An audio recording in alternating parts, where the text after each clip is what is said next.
So one main example would be, the story of the tank man. I feel that that's pretty familiar for most people who know anything about like the communist revolution in China, and how the protests in Tiananmen Square. And so if you were to Google Tiananmen Square or Tankman on a search browser in China, you wouldn't be able to find anything on it regarding the incident or what have happened. And so in terms of censorship, that kind of is a prime example of kind of what is going on. I feel like there's a large preventative measure being placed from people within the country being able to find out information that would look the Communist Party look bad.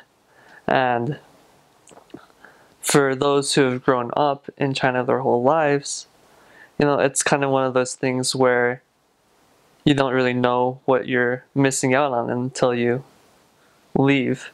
And so you see people who come back and have been exposed to, Western media or social media sites, that when they come back, there's kind of a disconnect. And so in terms of me, when I was in high school, I went to international school where kids were going in and out of the country all the time. And so for us, we wanted to be able to use Facebook, we wanted to be able to use Skype, or, whatever else it was that we're using, Twitter, or whatever it is. And so there are ways around it if you look for it. And usually the main things would be VPNs. You'd find a free one that you could use, or you'd pay for one to be installed in your home. And for the most part, the government wouldn't really care too much because they knew that you were not a Chinese citizen, and they're more concerned about their own citizens. It can be funny sometimes. My father, he worked for the US government there, and so we may have received a little more censorship than others in terms of just being kept. We had a watch kept on us, and so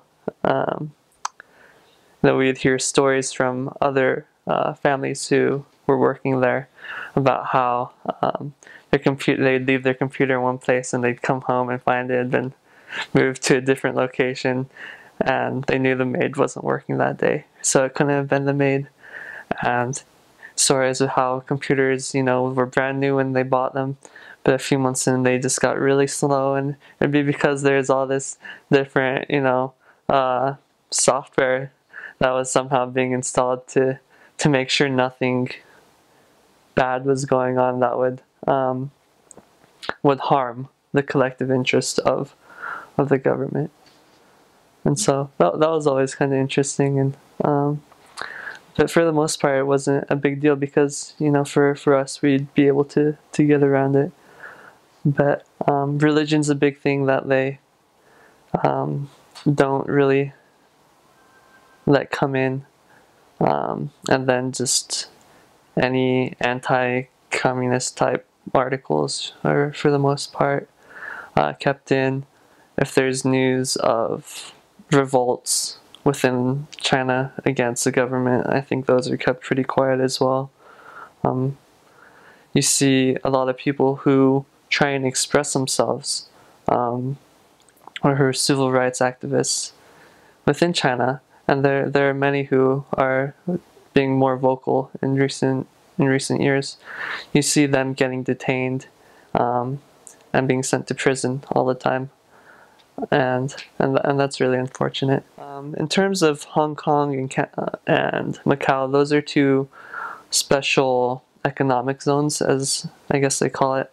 Hong Kong used to be owned by the British, and in the past, I don't know how many years, was returned to the Chinese government, but because they grew up without all those restrictions imposed on them, they kind of feel like they have their own identity. And so that's why lately in the news we've been hearing things about the protests in Hong Kong, the peaceful sit-in demonstrations and all those, because they want a full democracy, because they've had a taste of that already. And so they feel a disconnect between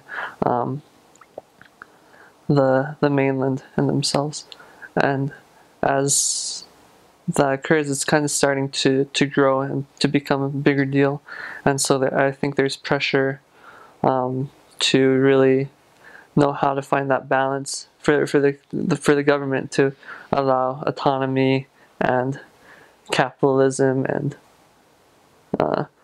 some limited form of democracy without that being infused into the rest of the country.